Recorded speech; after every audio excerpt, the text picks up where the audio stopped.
Hey there, boys and girls and other gentle folk. Welcome to the disclaimer episode of Booze and Bible Stories. So, the reason that this is even happening is my daughter, Sarah, my oldest daughter, has been trying to convince me to do some kind of videos on some platform for a long time. And she's wanted me to drink and tell Bible stories. And the reason she's wanted me to do this is because this has happened many, many times around our kitchen table where we've been having drinks and some topic of conversation will come up and it will start me into telling Bible stories and relating it to something in the Bible. So here are the disclaimers. The first disclaimer is that I am not a Christian. I would call myself a practical atheist. But I was a Christian for many, many, many years, and for over 20 of those years, I was a pastor. And because of that, I've got a lot of the Bible ingrained in my brain, so it still bubbles to the surface on a regular basis.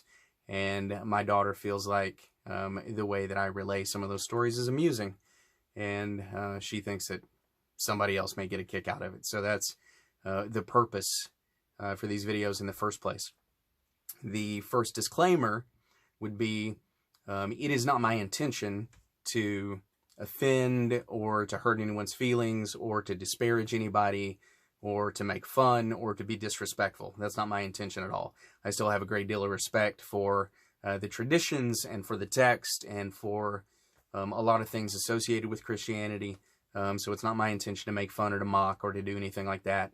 I still have many friends who are Christians, and I certainly don't intend any offense by anything that I do.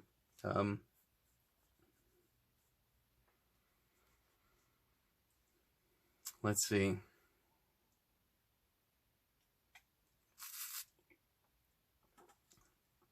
I have become painfully aware of how many times I say, so I'm making a conscious effort not to say, when I'm gathering my thoughts.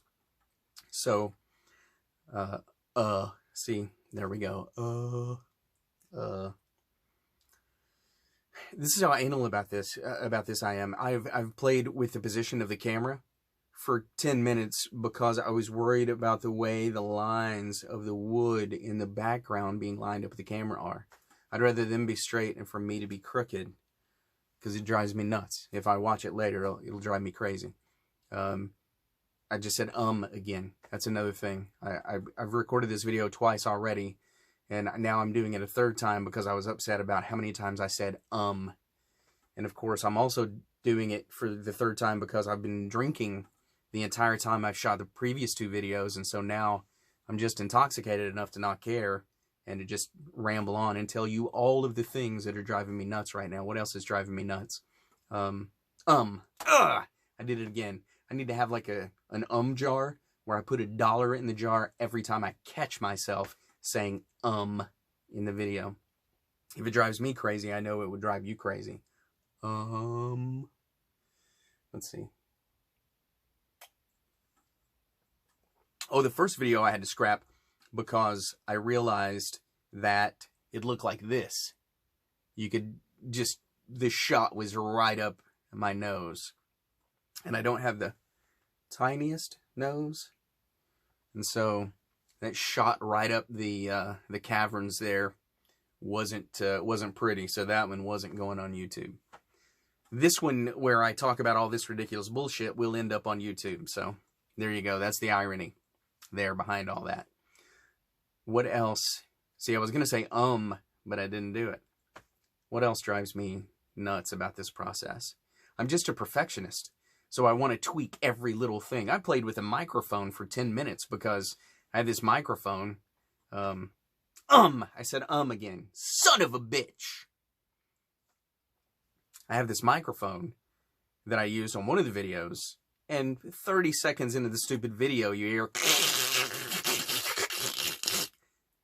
with this new microphone. So now I'm just using the microphone on the camera, which I think sounds pretty much as good as the fancy microphone that I bought. So there's that. Money well spent. See if there's anything else I can complain about. I complained about saying too much.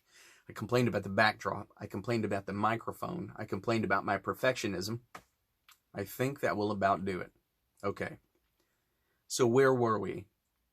I talked about the reason I'm doing this in the first place, because my oldest daughter thought it would be fun and thought other people may get a kick out of it, so here we are. The disclaimers, I already covered the fact that I don't mean any disrespect to anybody with these videos. It's just for entertainment purposes. It's to entertain myself and maybe to entertain a few others, but it's certainly not intended to offend anybody. Having said that,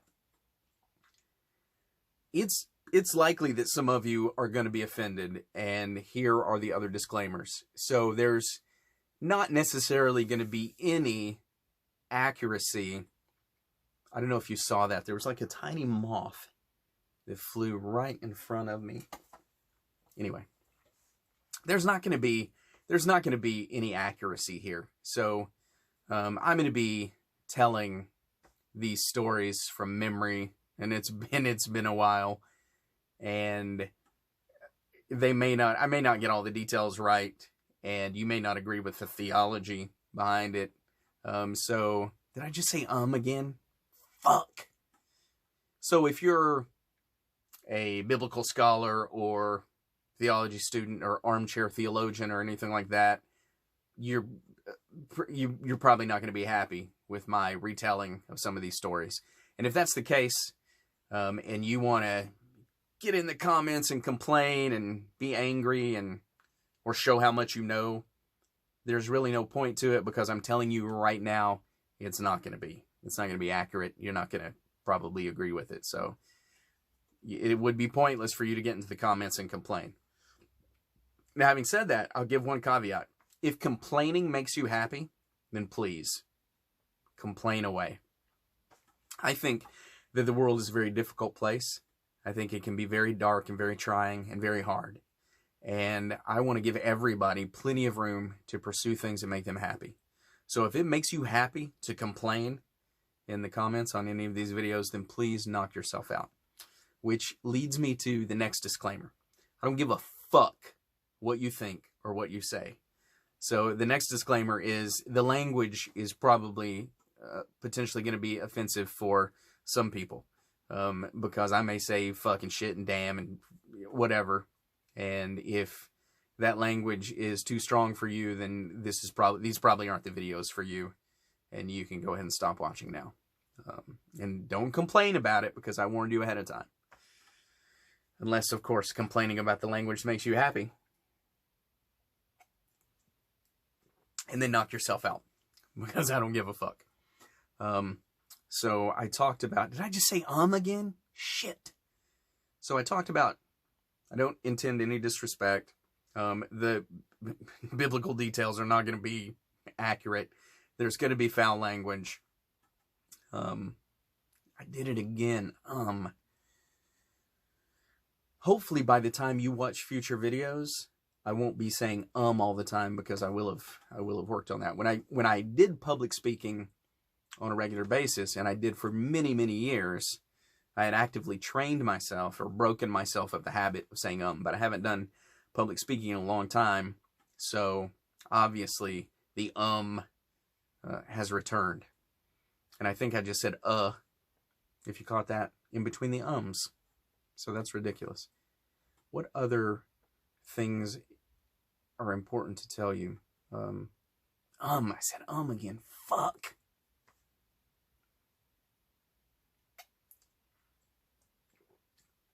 I think that's probably it. This is just for giggles, you know? It's just for a little bit of fun. Did I talk about what I was drinking yet? I've done so many of these videos now that I've already scrapped that I can't even remember. Well, I'll do it now. So I'm drinking this. It's Black Spot Coffee Rum. You can't buy this. This is not for sale. I make this. I made this. And it's good. But I'll give you the recipe for free. So the recipe is, and actually I'm almost out, so I'm going to pour just a tiny bit more. Just a little bit. not too much. I've already had several glasses, so only a tiny bit. Just enough to get my beak wet. That should be just about right. So, the recipe. The recipe is equal parts coffee, rum, and sweetener. And about a third coffee, a third rum, and a third sweetener. And what I do, I'm not going to tell you the exact ingredients I use because that's my secret recipe. But I'll give you these hints. If you're going to use coffee, I recommend cold brewed coffee. Cold brewed coffee has about 80% less acidity than regular hot brewed coffee, so it makes for a smoother drink. The second thing I would recommend is that the clear rum that you use, it needs to be clear rum. The clear rum that you use needs to be a quality rum. Do not use that Don Rico stuff that's on the bottom shelf at your liquor store that you get for like $6 a bottle or something like that. Not only should you not use that for this, you shouldn't drink that.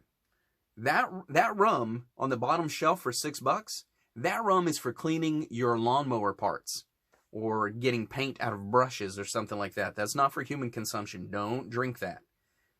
Don't do it. Fuck, I said again. God damn it. It's going to be hard to break that habit, but I'm going to do it.